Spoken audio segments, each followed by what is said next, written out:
Assalamualaikum warahmatullahi wabarakatuh. Selamat pagi Ibu Dia dan teman-teman semuanya. Kami dari kelompok 5 akan membahas materi mengenai perencanaan dan pengendalian. Silakan disimak ya semuanya. Baik, sebelum kita membahas materi mengenai perencanaan dan pengendalian, perkenalkan kami dari kelompok 5 yang beranggotakan 1. Restu Arga Rinjani, yang kedua ada Zahra Eka, yang ketiga ada Yolanda Apriliani. Nah, pada slide kali ini kami akan membahas mengenai anggaran, perencanaan, dan pengendalian. Perencanaan dan pengendalian itu saling berhubungan. Pengertian dari perencanaan itu sendiri adalah pandangan ke depan untuk melihat tindakan apa yang seharusnya dilakukan agar dapat mewujudkan tujuan tertentu. Nah, pengendalian adalah melihat ke belakang, menentukan apakah yang sebenarnya terjadi dan membandingkannya dengan hasil yang direncanakan sebelumnya. Kemudian, perbandingan ini dapat digunakan untuk menyesuaikan anggaran, yaitu melihat ke masa depan lagi. Yang selanjutnya ada manfaat anggaran.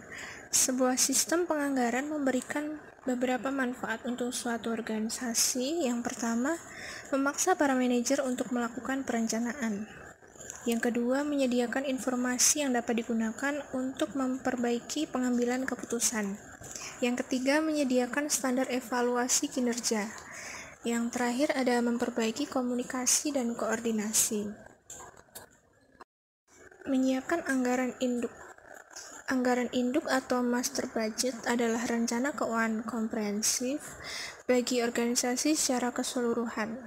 Anggaran induk biasanya untuk satu periode atau 1 tahun sesuai dengan tahun fiskal.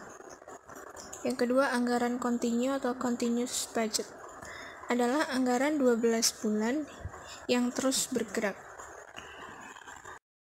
Yang selanjutnya ada anggaran operasional. Anggaran operasional itu terdiri dari perkiraan laporan laba rugi yang disertai dengan laporan pendukung. Nah, laporan pendukungnya itu ada banyak. Yang pertama itu ada anggaran penjualan atau sales budget, yaitu proyeksi yang disetujui komite anggaran yang menjelaskan penjualan untuk diharapkan dalam satuan unit dan uang. Yang kedua ada anggaran produksi atau production budget, menjelaskan banyaknya unit yang harus diproduksi untuk memenuhi kebutuhan penjualan dan kebutuhan persediaan akhir. Yang ketiga ada anggaran pembelian bahan baku langsung atau direct material purchase budget, menyatakan jumlah dan biaya bahan baku yang dibeli setiap periode. Jumlahnya bergantung pada perkiraan penggunaan bahan baku dan produksi dan persediaan bahan baku yang dibutuhkan perusahaan. Yang keempat ada anggaran tenaga kerja langsung atau direct labor budget, menunjukkan bahwa jumlah jam tenaga kerja langsung yang dibutuhkan dan biaya yang terkait berhubungan dengan jumlah unit dalam anggaran produksi. Yang kelima ada anggaran overhead atau overhead budget, menunjukkan biaya yang diharapkan dari semua komponen produksi tidak langsung.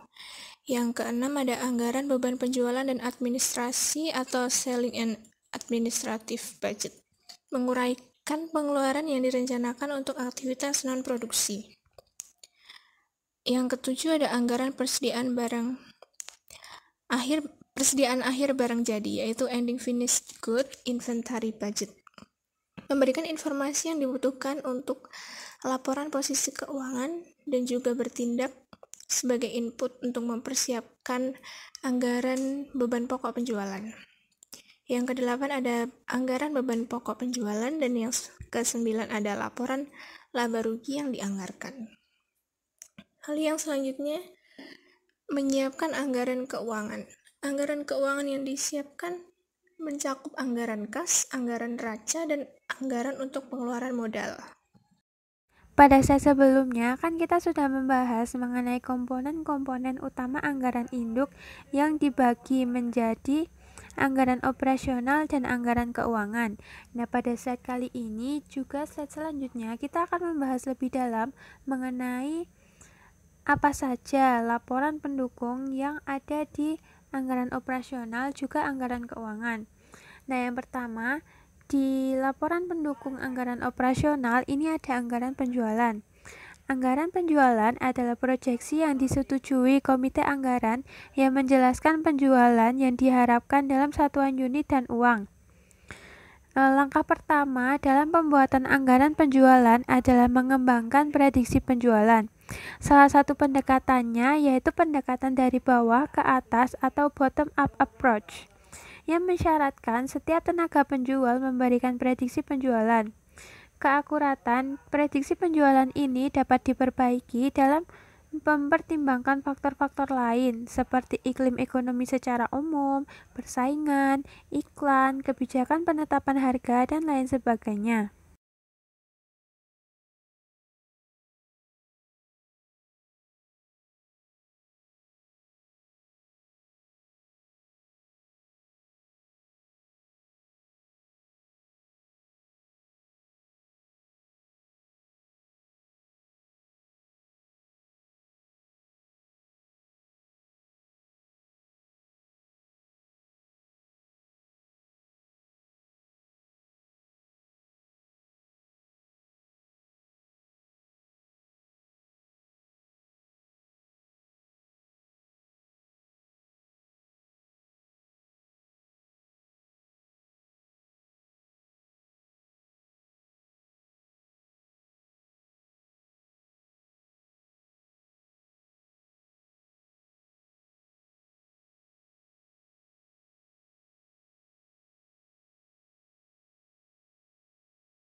Selanjutnya, kita akan membahas mengenai anggaran produksi atau production budget. Ini menjelaskan banyaknya unit yang harus diproduksi untuk memenuhi kebutuhan penjualan dan kebutuhan persediaan akhir. Lalu bagaimana cara menghitung unit yang akan diproduksi?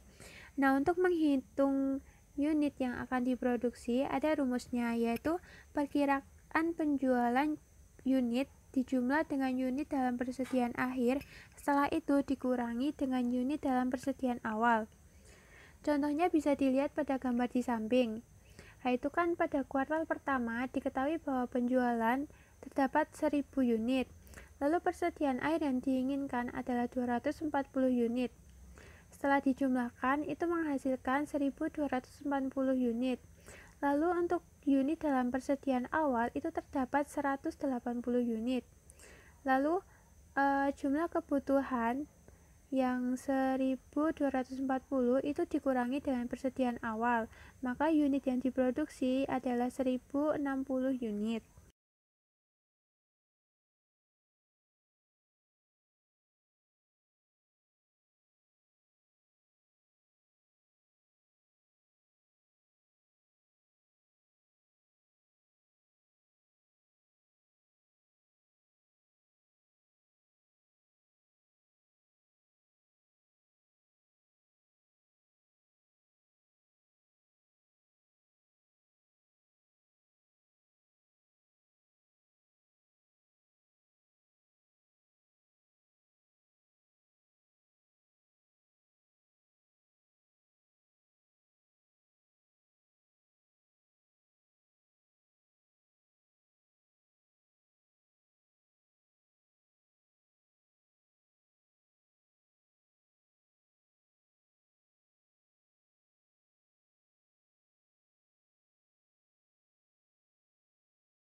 Selanjutnya adalah anggaran pembelian bahan baku langsung. Nah, anggaran pembelian bahan baku langsung ini menyatakan jumlah dan biaya bahan baku yang dibeli setiap periodenya. Jumlahnya bergantung pada perkiraan penggunaan bahan baku dalam produksi dan persediaan bahan baku yang dibutuhkan perusahaan. Jumlah bahan baku langsung yang dibutuhkan untuk produksi bergantung pada jumlah unit yang diproduksi. Lalu untuk pembelian dapat dihitung dengan rumus di bawah itu, yaitu bahan baku langsung yang dibutuhkan untuk produksi ditambah dengan bahan baku langsung yang diinginkan dalam persediaan akhir, lalu dikurangi dengan bahan baku langsung dalam persediaan awal.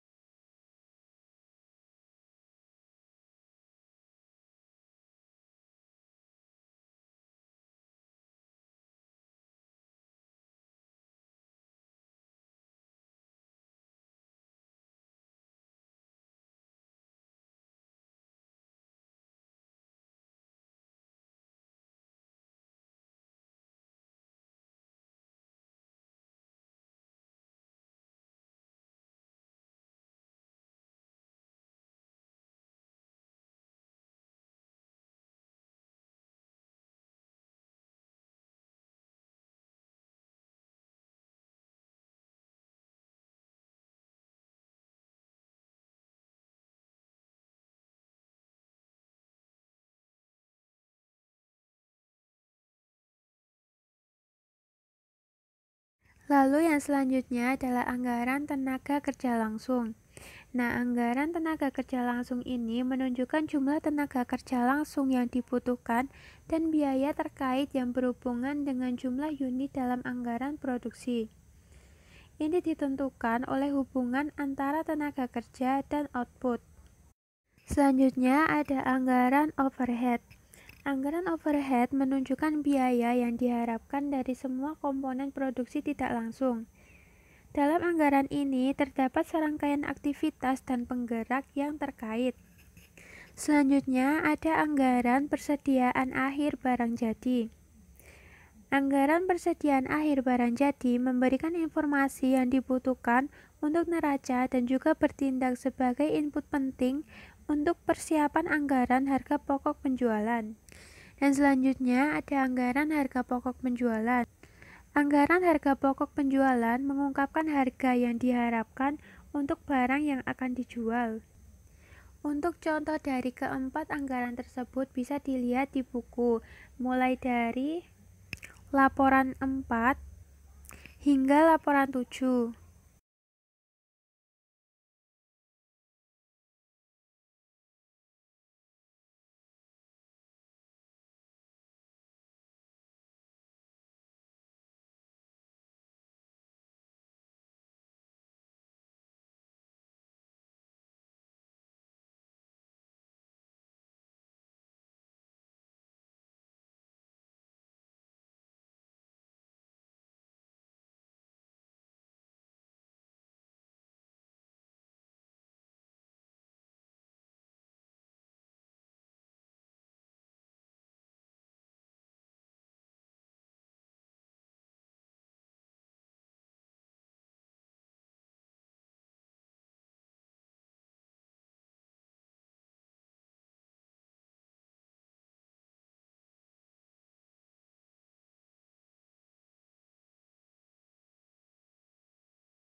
Selanjutnya adalah anggaran beban penjualan dan administrasi.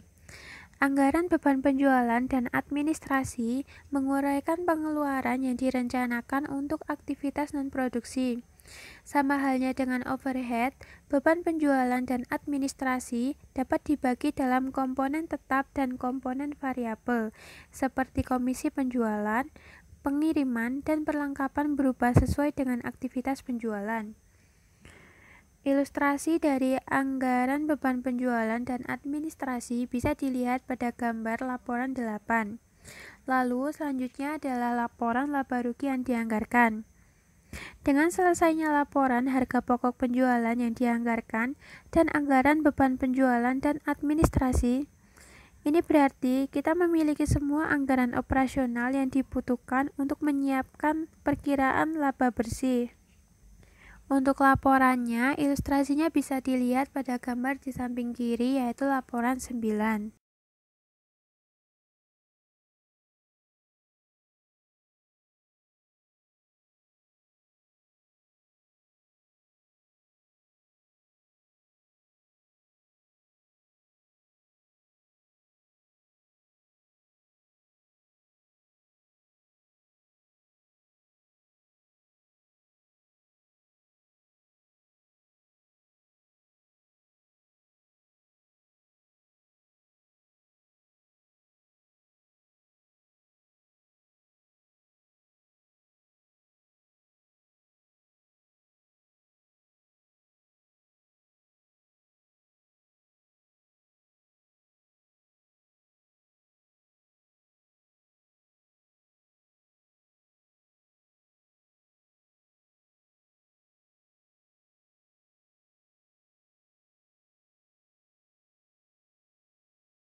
Kemudian yang selanjutnya ada anggaran kas.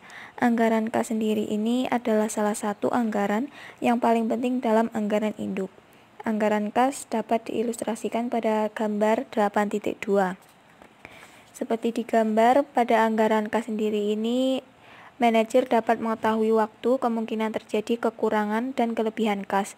Kemudian, manajer mampu merencanakan peminjaman uang tunai ketika diperlukan dan membayar kembali selama periode kelebihan kas. Kas yang tersedia terdiri atas saldo kas awal dan perkiraan penerimaan kas. Penerimaan kas meliputi semua sumber kas pada periode yang dipertimbangkan. Sumber utama kas adalah dari penjualan. Karena banyak bagian dari penjualan, biasanya dalam bentuk kredit, tugas utama organisasi adalah menetapkan pola penagihan piutang usaha. Jika perusahaan telah menjalankan usaha selama beberapa waktu, perusahaan dapat menggunakan pengalaman di masa lampau untuk membuat daftar umur piutang usaha. Dengan kata lain, perusahaan dapat menentukan persentase pembayaran piutang usahanya dalam bulan-bulan setelah penjualan dalam jumlah rata-rata. Kemudian yang selanjutnya ada neraca yang dianggarkan. Seperti gambar di samping, neraca dianggarkan bergantung pada informasi yang terkandung dalam neraca saat ini dan yang berada pada anggaran lain di anggaran induk. Anggaran induk dan hubungan antar komponennya bisa kita lihat pada gambar pada slide PPT. Ini ya teman-teman. Kemudian subbab materi yang selanjutnya adalah menggunakan anggaran untuk evaluasi kerja. Anggaran ini adalah alat pengendalian yang berguna, akan tetapi dua pertimbangan utama harus diperhatikan agar dapat digunakan dalam evaluasi kerja. Yang pertama adalah menetapkan bagaimana jumlah yang dianggarkan seharusnya dibandingkan dengan hasil aktual. Pertimbangan kedua yaitu melibatkan dampak anggaran atas perilaku manusia. Kemudian ada anggaran statis versus anggaran fleksibel. Anggaran dapat digunakan untuk perencanaan dan pengendalian. Dalam perencanaan, perusahaan menyiapkan suatu anggaran induk berdasarkan perkiraan terbaik mereka atas tingkat penjualan yang akan dicapai pada tahun berikutnya. Akan tetapi, tingkat aktivitas aktual biasanya tidak sama dengan tingkat aktivitas yang dianggarkan. Akibatnya, jumlah yang dianggarkan tidak dapat dibandingkan dengan hasil aktual. Oleh karena itu, perusahaan dapat pula menyiapkan anggaran fleksibel untuk digunakan dalam evaluasi kerja. Yang pertama ada anggaran statis. Anggaran statis sendiri ini adalah anggaran untuk tingkat aktivitas tertentu. Anggaran statis ini ciri-cirinya untuk tingkat aktivitas yang tertentu itu yang tadi pertama, kemudian yang kedua tidak terlalu berguna untuk menyiapkan laporan kinerja. Kemudian yang kedua ada anggaran fleksibel. Anggaran fleksibel adalah anggaran yang memungkinkan suatu perusahaan menghitung perkiraan biaya dalam suatu tingkat aktivitas. Kemudian kunci untuk penganggaran fleksibel adalah pengetahuan atas biaya tetap dan variabel. Kemudian, anggaran fleksibel ini memberi umpan balik untuk menerapkan pengendalian dan menjalankan rencana perusahaan. Anggaran fleksibel juga memungkinkan manajemen untuk menghitung biaya yang seharusnya. Kemudian yang selanjutnya ada dimensi perilaku dari anggaran. Anggaran sering digunakan untuk menilai kinerja para manajer, seperti halnya bonus, kenaikan gaji, dan promosi. Itu adalah hal yang dipengaruhi oleh kemampuan seorang manajer untuk mencapai atau melampaui tujuan yang direncanakan. Karena status keuangan dan karir seorang manajer dapat dipengaruhi dari anggaran, anggaran juga dapat memiliki pengaruh perilaku yang signifikan. Kemudian, ada sistem anggaran yang ideal. Sistem yang ideal ini adalah sistem anggaran yang mencapai kesesuaian tujuan secara utuh dan simultan, serta menciptakan suatu penggerak bagi manajer untuk mencapai tujuan organisasi secara aktif. Sementara tidak ada sistem anggaran yang ideal, penelitian dan praktik telah mengidentifikasi beberapa fitur penting yang akan mendorong perilaku positif pada tingkat yang wajar. Fitur tersebut meliputi yang pertama ada umpan balik yang sering atas kinerja. Para manajer perlu mengetahui kinerja mereka sejalan dengan berlalunya tahun. Dengan menyediakan laporan kinerja secara sering dan tepat waktu, mereka akan mengetahui ukuran keberhasilan usaha mereka selama ini dengan tujuan mengambil tindakan korektif dan mengubah rencana sebagaimana diperlukannya. Kemudian yang kedua ada intensif uang dan bukan uang. Teori organisasi tradisional berasumsi bahwa orang yang motivasi utamanya adalah penghargaan berupa uang akan menolak pekerjaan tidak efisien, dan tidak berguna. Jadi intensif uang atau monetary intensive digunakan untuk pengendalian kecenderungan seorang manajer untuk melalaikan dan membuang-buang sumber daya dengan menghubungkan kinerja anggaran pada kenaikan gaji, bonus, dan promosi. Kemudian yang ketiga ada anggaran partisipatif. Anggaran partisipatif memungkinkan para manajer tingkat bawah untuk turut serta dalam pembuatan anggaran daripada membebankan anggaran kepada para manajer tingkat bawah. Biasanya, tujuan umum dikomunikasikan kepada manajer yang membantu mengembangkan anggaran yang akan memenuhi tujuan-tujuan ini. Kemudian yang selanjutnya ada standar yang realistis. Tujuan yang ada dalam anggaran digunakan untuk mengukur kinerja. Jadi tujuan ini harus berdasarkan kondisi dan harapan-harapan yang realistis. Kemudian yang selanjutnya ada keterkendalian biaya. Idealnya, para manajer hanya dianggap bertanggung jawab atas biaya-biaya yang dapat mereka kendalikan. Biaya yang dapat dikendalikan atau controllable cost adalah biaya yang tingkatnya dapat dipengaruhi oleh manajer. Kemudian yang selanjutnya ada berbagai ukuran kinerja. Organisasi kerap membuat kesalahan penggunaan anggaran sebagai satu-satunya ukuran mereka dan kinerja manajerial. Ketika ukuran keuangan atas kinerja merupakan hal yang penting, penekanan yang berlebihan dapat mengarah pada bentuk perilaku disfungsional yang disebut memerah sumber daya perusahaan atau milking the firm, atau eksploitasi atau miopia. Kemudian yang selanjutnya kita akan membahas mengenai anggaran berdasarkan aktivitas. Pendekatan anggaran berdasarkan aktivitas dapat digunakan untuk menekankan penurunan biaya melalui peniadaan aktivitas yang tidak berguna dan memperbaiki efisiensi aktivitas yang diperlukan. Aktivitas menimbulkan biaya dengan mengonsumsi sumber daya. Namun, jumlah sumber daya yang dikonsumsi tergantung pada permintaan output aktivitas. Jadi, membangun suatu anggaran berdasarkan aktivitas memerlukan 3 langkah. Yang pertama, aktivitas dalam organisasi harus diidentifikasi. Yang kedua, permintaan tiap output aktivitas harus diperkirakan. Dan yang ketiga, ada biaya sumber daya yang diperlukan untuk memproduksi tingkat aktivitas ini harus dinilai. Kemudian, pada anggaran berdasarkan aktivitas berpotensi lebih akurat daripada anggaran tradisional karena berfokus pada ukuran output untuk tiap aktivitas. Kemudian memungkinkan seseorang manajer untuk memahami perilaku biaya dengan tingkat yang jauh lebih terperinci. Anggaran fleksibel aktivitas juga lebih akurat karena menggunakan rumusan biaya yang bergantung pada ukuran output tiap aktivitas. Demikianlah presentasi pada hari ini. Terima kasih atas perhatian dari teman-teman semuanya. Assalamualaikum warahmatullahi wabarakatuh.